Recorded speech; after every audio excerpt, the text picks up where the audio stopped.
Welcome to another edition of Geopolitics and Empire. As always, I'm in need of your support, and the best way you can do that is by becoming a paid subscriber on the Substack. I produce a weekly analysis and organize Zoom calls off the record with supporters to shoot the breeze on world events. You can also donate through the website, purchase a consult. If you want to chat with me, do check out all of my affiliates.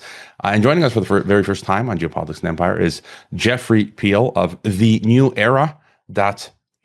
Welcome to the podcast, Jeff.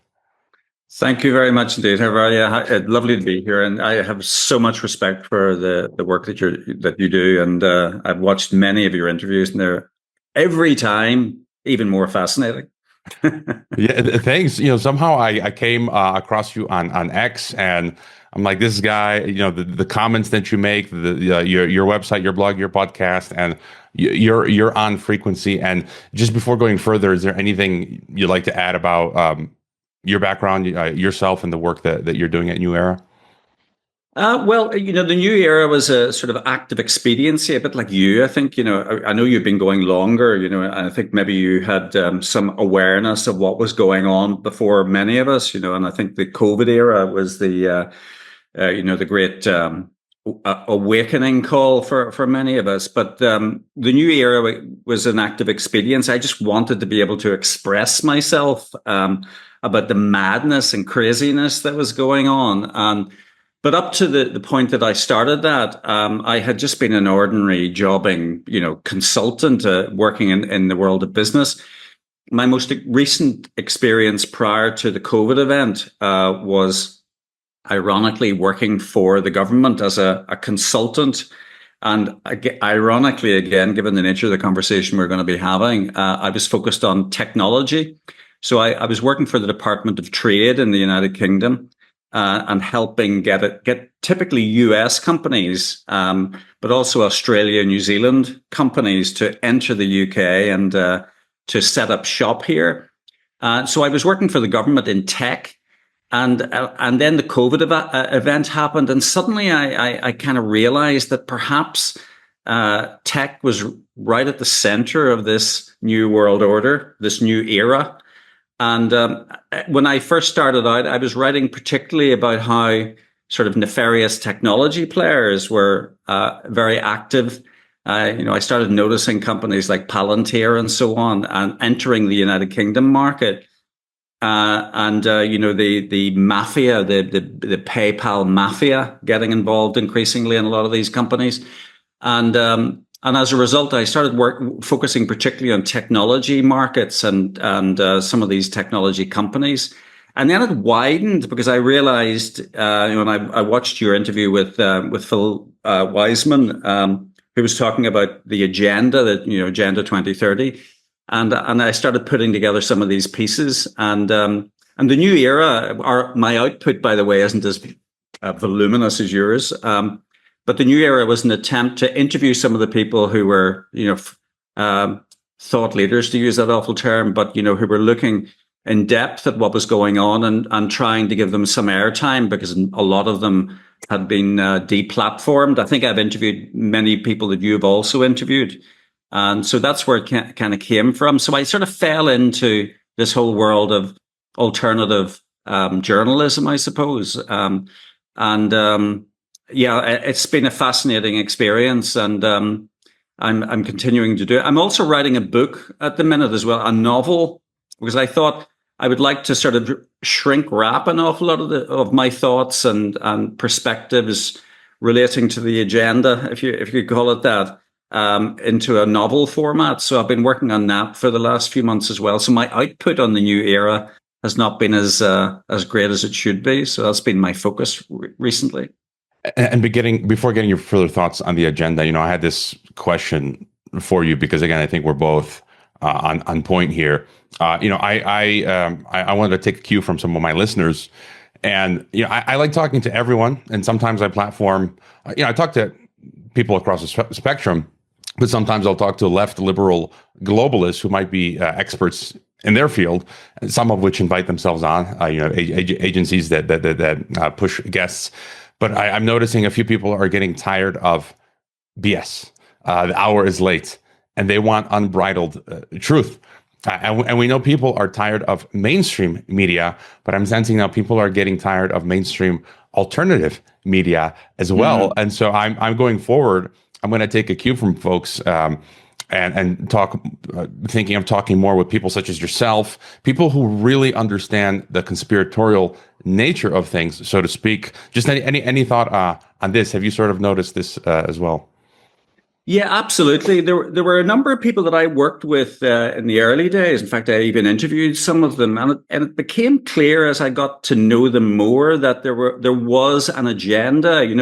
It's clear that particularly the intelligence agencies have been involved in psychological operations using mainstream media, but it's not a great leap to realize that perhaps some of these same agencies have also been using controlled alternative media organizations to get their message out. And to some extent, it's a theme, an underlying theme of the book I'm writing at the minute, because I got to a stage where I didn't know who I could trust.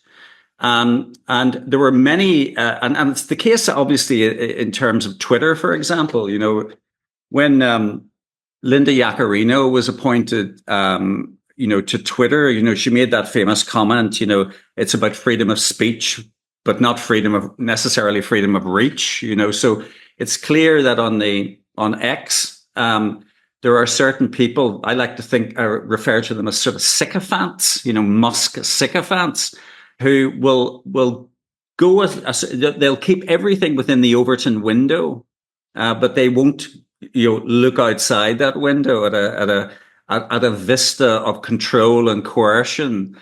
So they'll only touch on subjects that are deemed appropriate, particularly for the new Trump administration. So for me, it has been a case of sort of unpicking all of these alternative media sources, and I suppose it's why, like you, I've kind of become more of a lone wolf. I have to, because I just can't trust organizations or media entities or spokespeople or thought leaders or whatever they want to call themselves who have achieved that great reach, because I'm always questioning, how did they do that? Because I haven't been able to. I think I've been at 29,700 followers on Twitter for 2 years now. And as soon as I get up to 29,800, I magically lose 50 again. I always am pulled back to that number. I have no idea what's going on. But I think I made a video for the new era where I specifically focused on Linda Yaccarino's appointment, because she came from the world of advertising. I think she worked for NBC Universal or whatever before, and focused on that statement that she made. And it was from that point on that I noticed that my traction just disappeared. So I obviously I identified the Achilles heel of this nonsense statement that Musk keeps making, that he's committed to freedom of speech, because he clearly is not. And I don't really see any difference between X and Twitter. I think they're one and the same organization. In fact, I'll give you an example of that. Several years ago, prior to COVID, I ran an event in London, and it was focused on tech, particularly on social media. And I had, speaking at that event, a guy who was a representative from one of the supposedly free market think tanks in the UK. His name was Nick Pickles. And he spoke at the event. He said all the right things on the panel. But then a few months later, he was appointed as head of government affairs for Twitter. And then, of course, Twitter was acquired by Musk. And of course, during that period, many of us were deplatformed on Twitter, or maybe replatformed or suspended, and a lot of the people that I knew were being suspended. But the interesting thing was Musk went in, and of course, there was the Matt Taibbi thing where, all the Twitter files were exposed. But the interesting thing was that Nick Pickles remained in post. He remained in post during that whole Twitter period, when he knew that the FBI and the CIA were actively involved in censoring content, and even had staffers on board. But then he continued on after that period. I think he's now moved on. But I thought, how strange that somebody could have worked in both Twitter and X in a government affairs role. So clearly, there's a lot of controlled opposition going on, and the actors, and I think increasingly that's how I consider, the CEOs and the PayPal mafia and the senior politicians. That's all they are. They are actors mouthing the words that they're told to mouth, and of course they can never go off script because actually they have no agency. Yeah, and just to get your further thought on this, I was catching your recent appearance on Sonia Poulton's program, my ex virtual former colleague over at TNT Radio, who she does great work, and you guys were basically talking about this idea of limited hangout, these fake heroes, and this is something that, as you said earlier, is making some of us unpopular because there's this grift in alternative media. And just get your further thoughts. I always think there's a spectrum where there are, there's the security state is working within the alternative media. Number one. Number two, you've got people that maybe started out as genuine, but they're narcissistic, so they'll do anything to get following and money. And then there's this grift. So as you said earlier, if you go outside the bounds of the mainstream alternative media, you'll start losing money. And so they want to it's almost like a self-censorship. But then we're also seeing what these politicians like, we can go through the Trump administration right now. It's doing I argue that Trump he's effectively implementing the New World Order. RFK Jr. has done a 180. I just saw this week he hired Robert Malone on the vaccine committee, and it's like Malone again, as you're saying, this guy, his accounts everywhere on Substack, they blew up. He worked in the security biotech state, Malone. So it's almost like these people were positioned during COVID for this moment now to be put into place to further more insidiously advance the agenda. And you guys were talking about Brownstone, who did great work. And I've interviewed CJ Hopkins. I believe CJ told me back in 2020 when he came on, I had been the first video interview that he'd ever done. And he's going off on his X account on Brownstone and Jeff Tucker, because in a way, a lot of these folks who were COVID heroes have become Pied Pipers. Do you have any thoughts on that? Yeah, absolutely. And it's not, I think I was one of the first few hundred people, who signed the Great Barrington Declaration.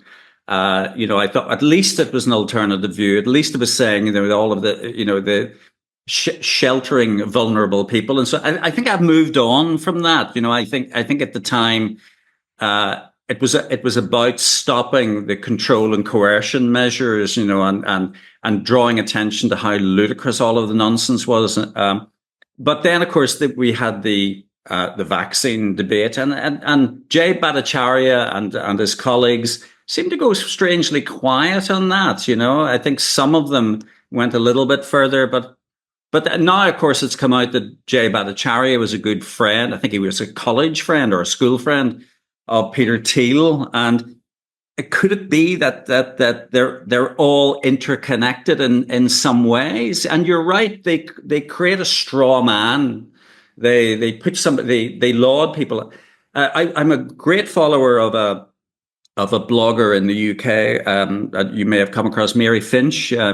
She runs a blog called Mary AF, and she makes the point that if you know their name, they're in the game.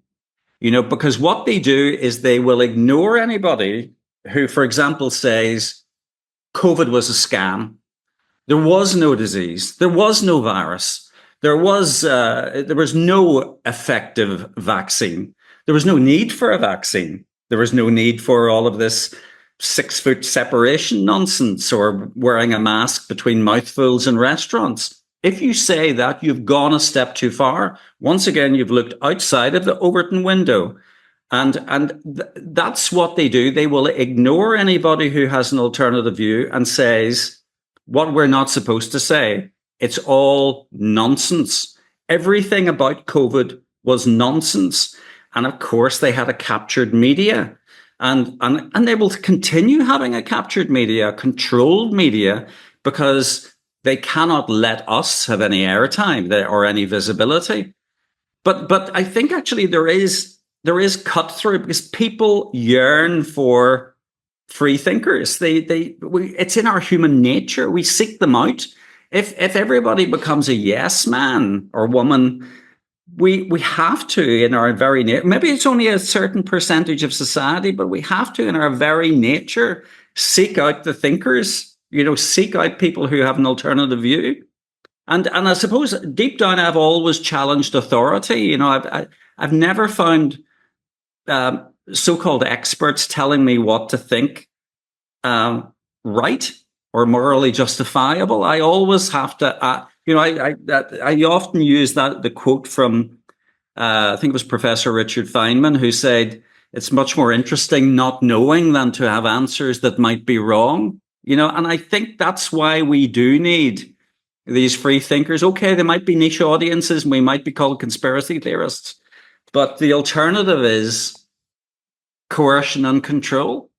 Yeah, and as you said, I've always, since I was a kid, it's like that one guy in the corner on the outskirts who's questioning everything, and he's got this theory that's proving the official narrative false. I'm like, usually not, not always the case. There's a lot of wacky stuff. It's like, that guy's onto something, that he usually that person is right. And then you just made me think of what, as well, recently RFK Jr. and Geopolitics coming out and saying, oh, we've ended the recommendation for the COVID vaccine for children. And I'm like, really? That's the best? That's the best you can do? And then, Kristi Noem, the South Dakota former governor, comes out, and she's like, don't delay, get your real ID. And I was pointing this out this week. She says, "Oh, TSA has ended the Quiet Skies program," and I'm like, "Who cares?" Because real ID is Quiet Skies on steroids. It's just kind of like they've been put in place to sort of calm us down, to inject the morphine as we're going to go under the knife. And I guess your thoughts on the agenda then. How do you see? I think we've come to a point where many of us have come to the same conclusions. We are up against this totalitarian world state. How do you sort of summarize what is before us, the threat? Well, it's clear that there are a number of kind of. I don't think it's as simple as is presented, and I haven't watched the full movie, But if you take Oracle's movie, The Agenda, I think there is a tendency, for us to seek kind of causality, to say, right, it's this group of people, they're supremely evil. But I tend to think it's slightly more nuanced. I think human beings, and particularly those people who are appointed to be leaders, have difficulty with complexity, and I think we live in a very, very complex world. And I think particularly those people who are kind of trying to organize it for their own benefit, it becomes very, very complex, because we have a number of competing interests. On the one hand, we've got the corporates, and you mentioned in one of your other interviews, I think again it was with Phil, you mentioned Gillette Corporation, for example, but you've got loads more, and many of them are either headquartered in London or the States. For example, Unilever. I think you can pretty much trace Unilever's origins right back to the British East India Company. So these people were running slaves, running opioid trade, are now heavily invested in pharmaceuticals, or the arms trade. And so there's pretty much a straight line from where they are now to where they have been. And of course, then their major investors and shareholders tend to be those people who have vast amounts of intergenerational wealth. So there's that group of people who are pulling the strings at a corporate level, and it's kind of emerged from what essentially was organized crime. And Whitney Webb writes a lot about this, about the fact that you can trace the origins of many of the people now who are on Trump's front bench team all the way back to these sort of nefarious organizations and people who kind of own things, literally physically own an awful lot of the world's resources and supply chains. But then there's the kind of the Five Eyes network, the intelligence agencies. But they tend to be sort of entwined into those corporates in many ways. If you take Palantir as an example, Palantir was initially funded by the CIA. It then became a contractor to the CIA, then became a contractor, for example, in the United Kingdom to the NHS. Now, of course, the announcement that they're going to be creating this master database for every US citizen. But it's very much a corporatized, agency entwined relationship. And then there's the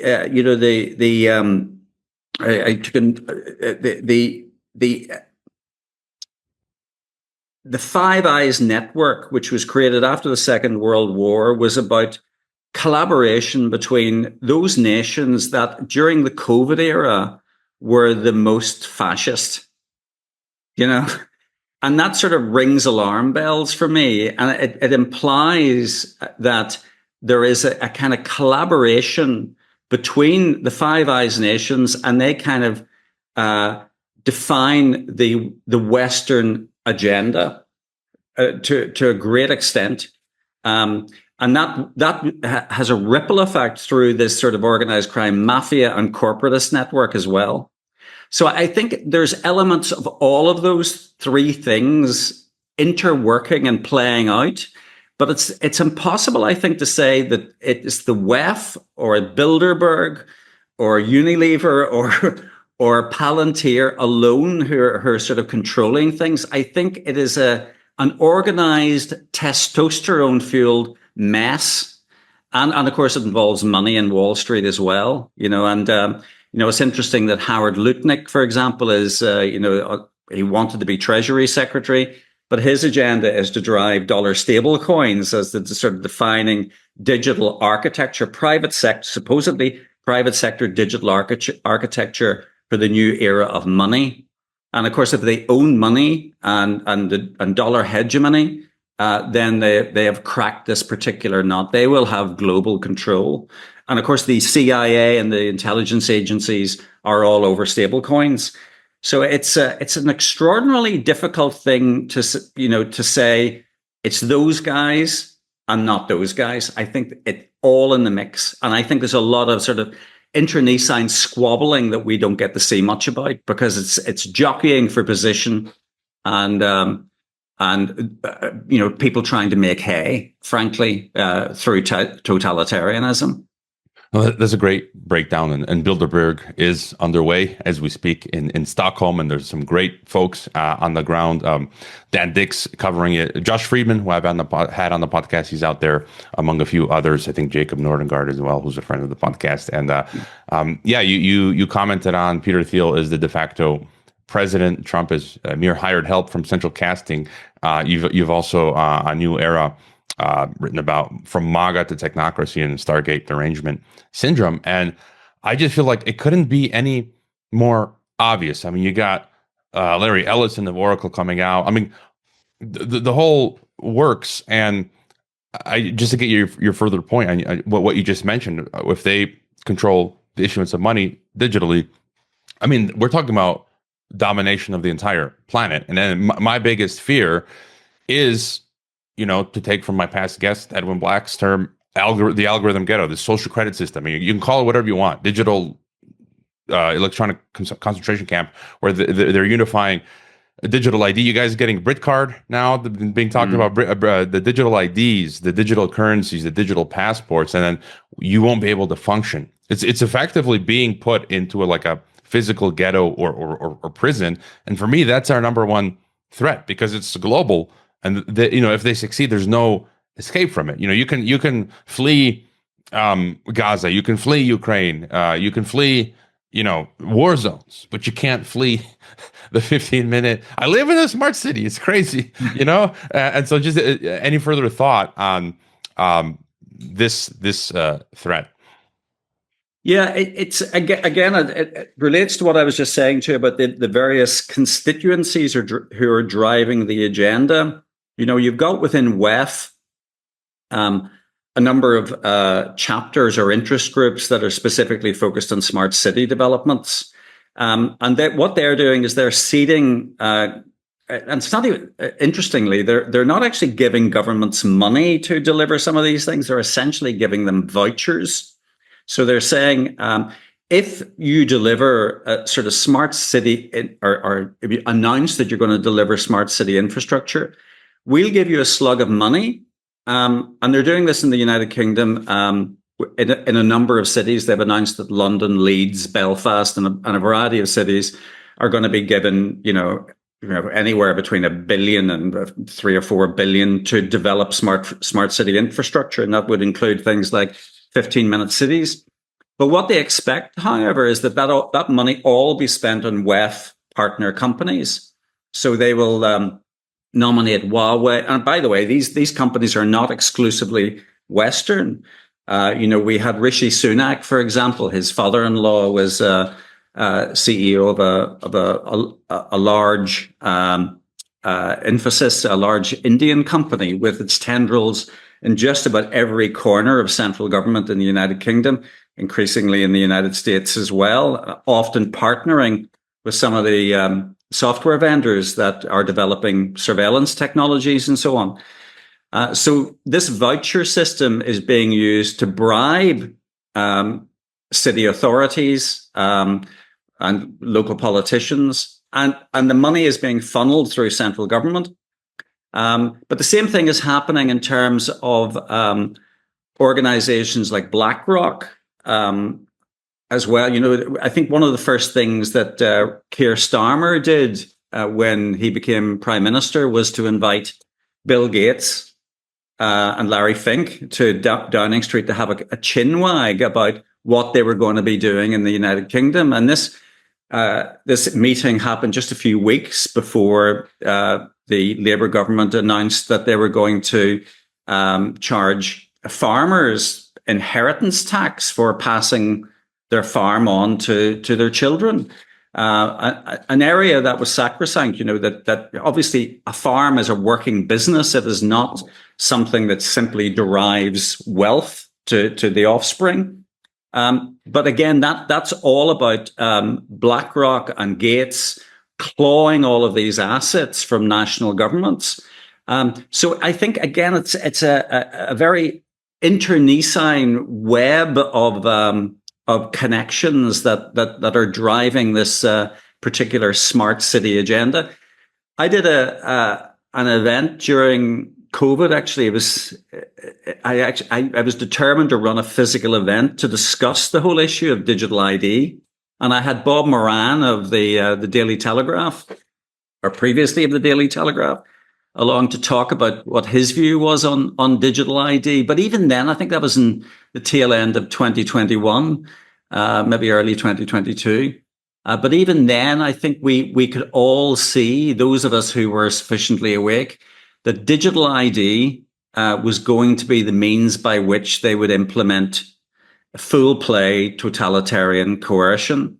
And of course, they attempted it during the COVID era by using the track and trace technologies and so on, interestingly sourced from the big tech companies in the United States, notably Google.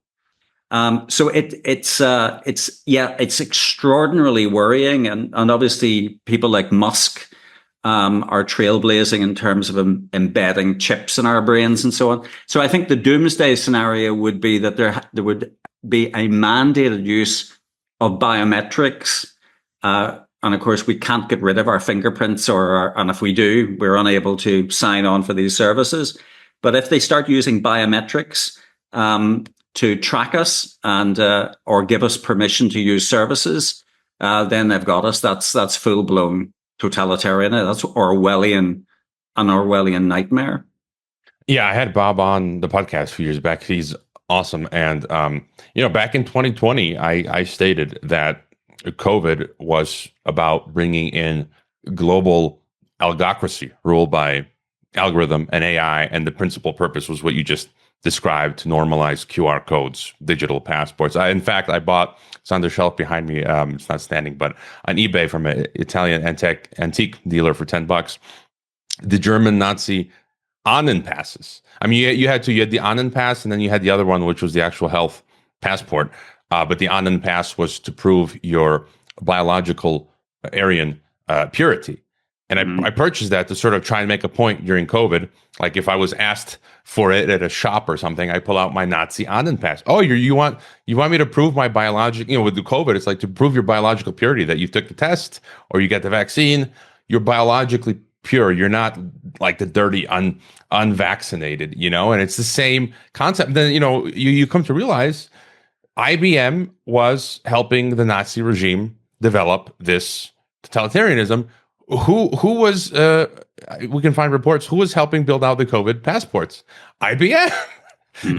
Who was advising COVID policy? The Rockefellers, the same guys who were advising the Nazis. So it's like this, and then everything you just explained about all the corporations, it's the same thing going back then to now. And I think the technology has just advanced so much that now it's allowing them to actually be able to carry out what they have in mind. And I didn't want to ask you about just on the because you've talked about, I think, cryptocurrencies, Bitcoin. I don't know your exact position on Bitcoin. It's fine if we disagree. I kind of think it was planned by them to sort of totally agree. Yeah, so that totally agree. To whet our appetites, to bring in CBDCs, and just get your thoughts on that space, because it's now being integrated into the world financial system. In grocery stores in Bolivia, they're marking products, and Tether, Uber is integrating Bitcoin, and so we got some countries that use CBDCs and others that use what I call PBDCs, private bank digital currencies. But so basically, choose, you want 1984 or Brave New World, right? And so just your thoughts on that. Well, yeah, I read Roger Ver's book. You're probably aware that Roger is kind of under house arrest in Mallorca in Spain at the minute, but he published a book, and he did an interview actually with Tucker Carlson, strangely. And Tucker Carlson, I'm confused. Is he controlled? Is he, he maybe part of the modus is to maybe tantalize us with some supposedly freedom-loving interview guests, and then go totally in the other directions, and it's all part of the agenda to confuse us as to who the good guys are. But Roger Ver's book, and he was, by the way, one of the architects of Bitcoin in the early days, and sort of broke away from the agenda when he realized that there was an overt agenda, I'll use that word again, within the Bitcoin community to turn Bitcoin away from being a secret peer-to-peer currency to become simply a store of value, and for the core network to use transacting in the asset, which it became, and making a lot of money from that transactional process. So the charges associated with transacting on the core Bitcoin network have escalated, meaning that people can only really trade their Bitcoin by using custodians. But to be honest, that's just one and the same, as buying any asset on any exchange or any share or share in a commodity. For example, you can buy and sell gold now in digital form, or tokens in digital form, using these custodians. But of course, all of that activity can be tracked and controlled and policed. And we saw during the era when the CIA clamped down on the Silk Road network, that of course, on a whim, the CIA can sequester Bitcoin. They can observe all of the transactions. It's highly traceable. And of course, now Tether has announced that they're working in partnership with the CIA. So if there's any trading of dollar stable coins on the Tether network that's of a suspicious nature, they can go in and sequester or take away organizations or individuals' wallets. So everything is being policed. Bitcoin is being policed. The custodians are being policed. And of course, the Tether network. And of course, Tether, supposedly dollar stable coins.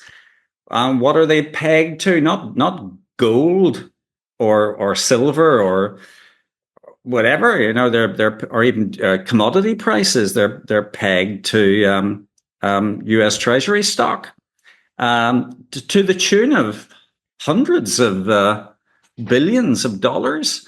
And of course, the Commerce Secretary handily was CEO of their custodian, the organization that holds the Treasury stock on behalf of Tether.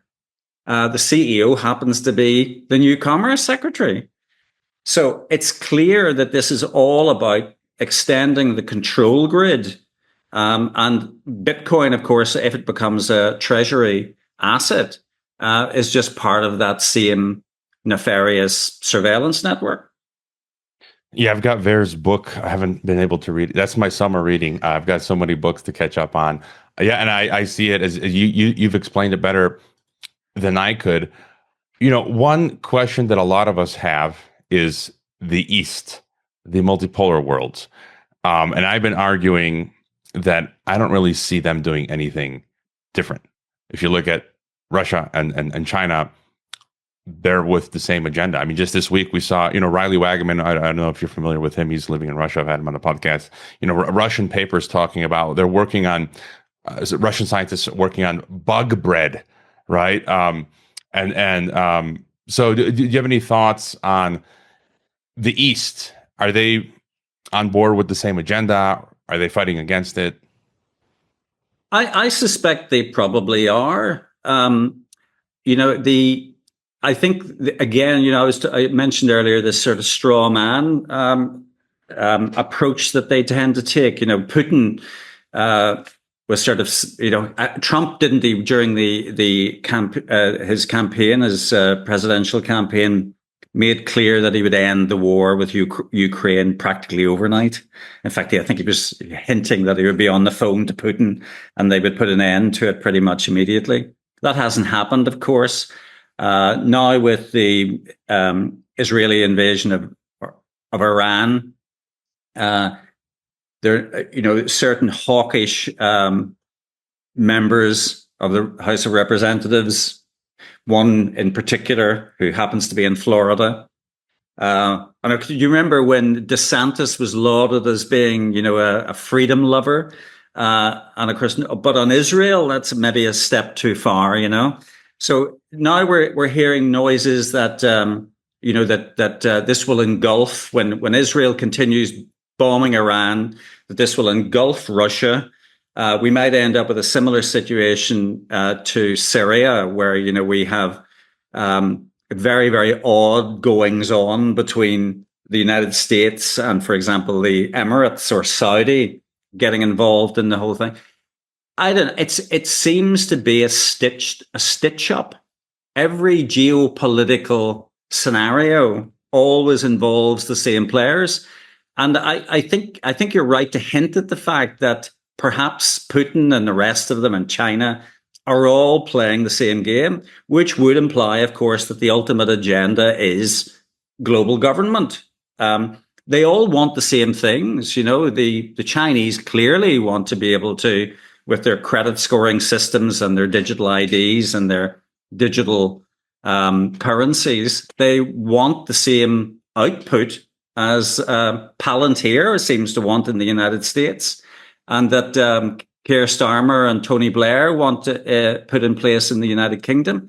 So I think this whole power play is simply that we lose trust in our national governments, that they are seen to be unable to control anything without the power players right at the top riding in and solving things and creating a peaceful environment. Somebody described it recently as that the move increasingly towards digital technologies is akin to trading off our freedoms in favor of convenience or comfort.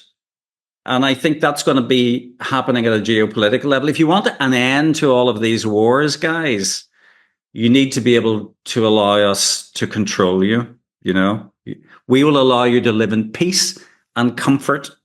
And I think they're all pretty much in the same game. You know, like even Putin never came out and said that COVID was a scam, did he? You know, he was peddling his own Sputnik vaccine. The Chinese were peddling theirs, and the West was left to peddle our mRNA nonsense. I think perhaps they're all in the same game. No, you are 1,000% on point. Putin came and he doubled down on the narrative. He came out like in a biohazard suit, and he took the vaccine and whatnot. And so I think you're on point. You just explained it, that they all want global government, and I think any rivalry is they're fighting for the biggest slice of the pie. That's really what the conflict is about. And it's like two cartels or two mafias where, you know, they were under the impression, the East, that they would have a equal seat at the table, and the Western mafia is kind of like, no, you guys are going to sit further down. And you know, and the Russians and the Chinese like, no, we're not down with that. And I'm forgetting what else I was going to say, but I think that's pretty much it. Yeah, it's also you hit the nail on the head there too. I think it's about creating fear of scarcity. You know, so you had you know, when Russia invaded Ukraine, and even prior to that, there was a lot of talk, particularly from the Republicans, about the Nord Stream pipeline. You know, they were saying, oh, you know, Russia's going to have a direct supply right into Europe, right into Germany. And this is terrible. You know, we should be selling American oil. And Trump has been rehashing this argument. And then, and Trump recently in an interview sort of implied that he thought it was a good thing that the Nord Stream pipeline was blown up. So they create a fear of scarcity. We had it during COVID. You know, everybody was buying toilet rolls. And then when they rolled out the vaccine, everybody was afraid they weren't going to get their vaccine. And, you know, and then there was a squabble between the United Kingdom and Europe because apparently the United Kingdom was first, you know, to market with its AstraZeneca vaccine and was denying supply to the European Union. It was all orchestrated nonsense, but it's always about creating this feeling that there's going to be scarcity in this. There's going to be scarcity in oil. There's going to be scarcity in gas.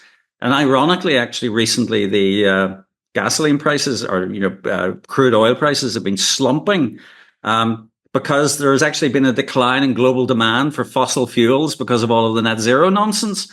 You know, so it's always about creating scarcity, and it's always a justification for the land grab that's going on as well.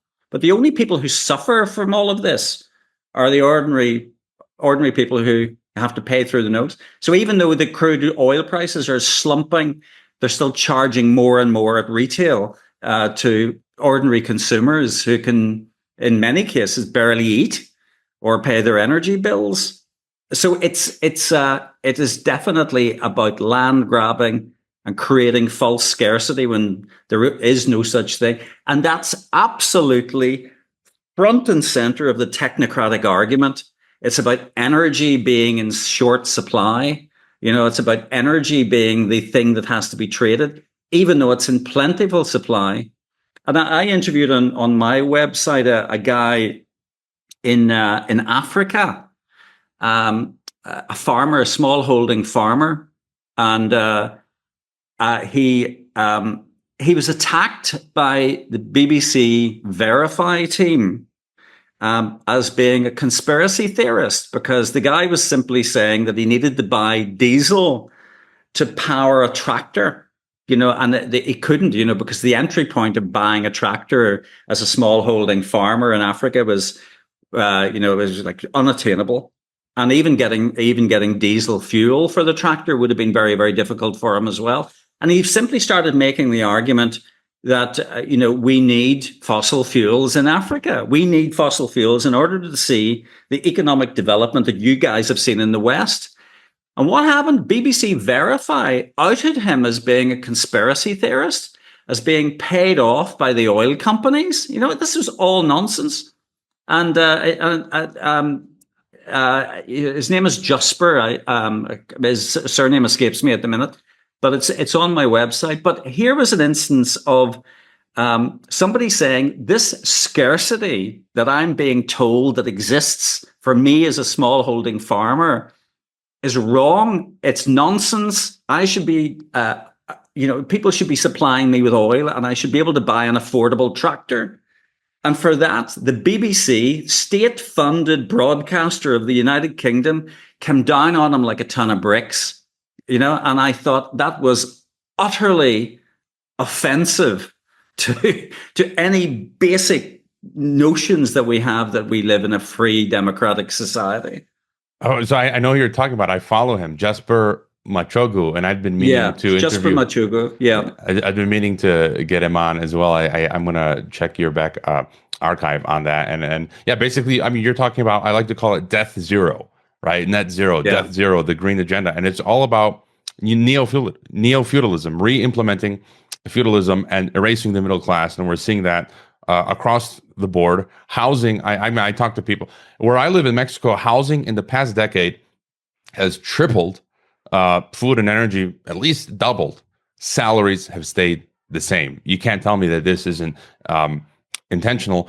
And I'd wanted, we're reading stuff like Japanese are queuing for rice now. Just a crazy example. And I keep going back to a lot. I really love sci-fi. And I recently watched the adaptation of Childhood's End, Arthur C. Clarke. And I'm still sort of amazed by the visual adaptation where these overlords come to Earth, they cure all illness and end peace, but there's a catch. Eventually, they take all the children, and humanity dies out, and they blow up the planet. And it's kind of like with the world government, folks. And I read a book outlines The City of Man. Warren Wager was a disciple of H.G. Wells in 1970. He wrote a book how he's basically arguing, we should have nuclear war to blow up the planet, so then we can have our world government. I'm like, these people are insane. Utterly deranged. Yeah, I know. Well, and of course, what is the world for? We are a species that has excelled. We have managed to feed all of these people, admittedly with maybe junk food, but we have managed through leapfrog technologies to feed a global population. And yet we're told, well, that's not good enough. We need because global warming, and we need to slack. And essentially, that's what they're saying. There was a slip of tongue that Bill Gates did. Or was it a slip of tongue? Apparently, it's on the Bilderberg Group agenda, depopulation. But what the hell sort of world is it going to be where I visited just last week. My wife and I went to a hotel which was in the middle of a gigantic private sector housing development in Spain called Soto Grande. Soto Grande, I think, is one of the biggest private residential developments anywhere in Europe. But essentially, this was zoned housing for billionaires. It still is, and the hotel is beautiful but it's right in the middle of Soto Grande. And in order to get into Soto Grande, you have to go through a security control, and you drive through these streets, and there's streets, and it's a small town. It's not just a little private housing development. It is a small town of homes built for billionaires, and most of them are empty because these houses are owned by people who probably have 10, 20 houses all over the world. And therefore, it is utterly soulless. These people live in a community where there's no other people. And that essentially is the end game that they are seeking, to live out their latter years with no human comfort, no human socializing, no going to the pub and having a pint. In the United Kingdom, I think in the last, since the COVID era, it's something like 15,000 public houses, pubs have closed. All of these small business owners have gone to the wall. It's almost impossible to make a living in the restaurant trade any longer without charging the customer an absolute fortune. But that is the utopia that they're seeking, a world without people, without children. What the hell? What is their end game? Is that how sad they have become? The people aren't being given the right to vitality and engaging in their own choices and living their own lives. And we have achieved as a species more than any other, frankly, clearly, obviously. And yet they see that as all wrong, that is in some way acting against the best interests of the planet. Bizarre. It's insane. And kind of what you explained made me think of, again, Matt Damon's film Elysium, where they're creating these walled off city states for themselves, and then the rest of us are left in Mad Max world. I'm not sure if I came across this account recently on X and Telegram. Vinny Sullivan, I think is his name. He gives 2 tours, pub tours in around London, and what you just mentioned, he's been talking about we need to keep that old culture. I've never been to UK, but he's talking about how the pubs are being shut down, and that's part of that sort of traditional culture, and it's being done away with. We've pretty much covered the waterfront. Is there anything I haven't brought up that you think is important, as well as what can we do? Sort of for me at this point is I'll die speaking truth to power. I think that's one of the biggest things we can do, is just speaking the truth no matter what, and then making preparations to survive whatever insanity they throw at us. Yeah, I do see some chinks of light. One is the death of politics. I think nobody in their right mind could invest much time in political parties or political leaders. I think we're definitely coming to the end of democracy as it's currently defined. And that means that I think whole new vistas will open up. Is it going to be the era of the individual? I think individuals are, frankly, putting out much more content that is much more interesting. And therefore, I think we're going to see the death of mainstream media. The only reason mainstream media is surviving is because it's propped up by governments. The two are one and the same, your organizations, entities. In the United Kingdom, as a case in point, we have a state broadcaster in the BBC. The BBC was front and center of the Trusted News Initiative, which essentially became a censorship organization. We just mentioned Jusper, where BBC Verify. Supposedly, the bit of BBC that provides us with the verification that we need, that everything they're putting out is trusted. When we went through a period when the BBC just put out nothing but propaganda. I remember the last time I appeared, the BBC used to contact me every week and ask me to appear on their programs because I was seen to be someone of the right, so I was asked to take part in their programs and, typically go against somebody who was nominally of the left. And it was a sort of set piece confrontation, which is what they love, of course. But I appeared on the BBC on December the 18th, 2020. And it was a set piece where they had the chief medical officer of the part of the United Kingdom that I live in, who was given a half-hour set piece interview. And then they came to me, and it was during the period when they were encouraging people to get tested for COVID. And anyway, there was a discussion. They kept cutting me off because they had loads of people on the panel who were saying the right things as far as the BBC were concerned. But then they came back to us and asked us for a final thought. And the only thing I could think of in the spur of the moment was to advise people who were listening to the program to not get tested. I said, under no circumstances get tested. If you get tested, you're entering. And at that point, I was cut off air, But that's what we need to do. I think we don't get on to mainstream media, but we need to still keep airing these views. And that's why I say to you, what you're doing, and in my own much smaller way, because my output is much less than yours, but we need to keep challenging. We need to keep saying we're still here. We still have free minds. We still have our own logic. We still have our own children's future to think of. and we just need to keep stirring up a stink, because otherwise they'll just ride over us.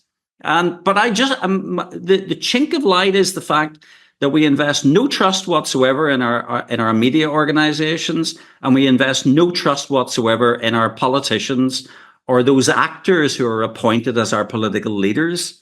So I think in that respect, I think we're moving in the right direction.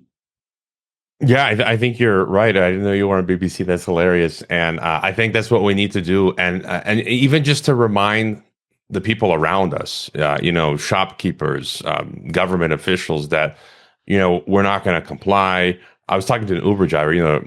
Extortion is common here in Mexico, and he was telling me how two female transit police attempted to, because they say, oh, the females are less corrupt. No, they were trying to extort him. He had all his papers in order, and he called the cops on the cops. He called the Mexican police on the transit police, and that's kind of like a way of saying, I'm not paying your bribe. Where I'm not. You're to maintain truth. And what are the words? Justice and ethics and morals. And you made me think of one of my past guests, really good Swiss journalist Guy Metton. I interviewed him a few years ago, and he talked about that. He was pessimistic about the future, but he also is optimistic because he thinks the light of the truth, even if it is small, even if it is only a candle, that this is worth it. It brings light. And then eventually at some point, people will keep repeating the truth. And he used the example of Christians in the Roman Empire who were almost blotted out, but then eventually the tables turned, right? And they took over, the Roman Empire. So I think that's basically what we got to keep doing. So if you have any final thought for us. I think the one difficulty we have, and I think it's the case in the United States, it's certainly the case in the United Kingdom, is that we essentially have people on a social credit system already, and that's people who are employed directly or indirectly by the government. And I think one of the tactics they have used, and this is a tactic that's been used in two ways. They've increased the money supply, they've printed money, and they've increased state employment, as I say, either directly or indirectly. And indirectly would include by contracting organizations like Palantir. And so what they have essentially is they just give out all of these tokens and bribes to people working in the public sector who can go no place else. And of course, in the United Kingdom, it's even worse in that they're guaranteed huge pensions if they get to retirement age and are still in the public sector. And I think that's probably one of the most difficult things we're presented with, the fact that so many people are so dependent on the state that they're not prepared to say anything. I'm lucky in that I got to an age during COVID when I didn't really need to, because behind me were all of these burning bridges where I couldn't work with any of the clients, most of whom were corporate clients in the tech sector. I couldn't work with them. I certainly couldn't work with government. But I was in the lucky position of being financially independent enough, myself and my wife, to be able to continue and being a bit mouthy. But a lot of people just can't do that. But I think the thing that we need to get across to them is that this is not going to continue. This isn't these bribes are not going to continue into perpetuity. They will not be able to pay the pensions. Many of our supposed global currencies will crash. The United States, what is it, $38 trillion of debt? How can this continue? So I think the challenge we have is convincing people who perhaps haven't thought as much as they should have to maybe start putting their thinking caps on. Yeah, and even the police or whatever, they're slowly being replaced by robocops, right? By drones and AI, and so they'll teachers at my former place of employment. Only one colleague of mine, they here in Mexico, was actually against the law, but they were firing people who didn't get injected. And then according to Mexican law, you can fire, companies can fire anyone they want at any point. But if you do it without good cause, you actually have to pay a severance package to that person. And so only one person was, but the rest of the teachers eventually, AI is coming in, slowly taking over teaching. But yeah, I'd agree with you on your principle, as well as just the principle of how can I look my children and my grandchildren in the eye, not having stood up against COVID 1984 and all of this madness, the wars, and all that. And so, really great chat, Jeff. Your links are in the description. Are the best places to find you? Are they X and your website? Yeah, I'm Jeffrey Peel on with a J, the American way. Jeffrey Peel on Twitter. I prefer to call it Twitter. The New Era.uk. It's on Substack, but it's the New Era.uk is my blog. And as I say, in due course, I'll be putting out details of my book, which will hopefully be published around about September time. So I'm up against my editor is waiting for the first draft by the end of this month. So fingers crossed. Well, good luck with that. I look forward to checking out your novel, and yeah, keep up the great work. And thanks for coming on Geopolitics and Empire. Thank you very much indeed for inviting me.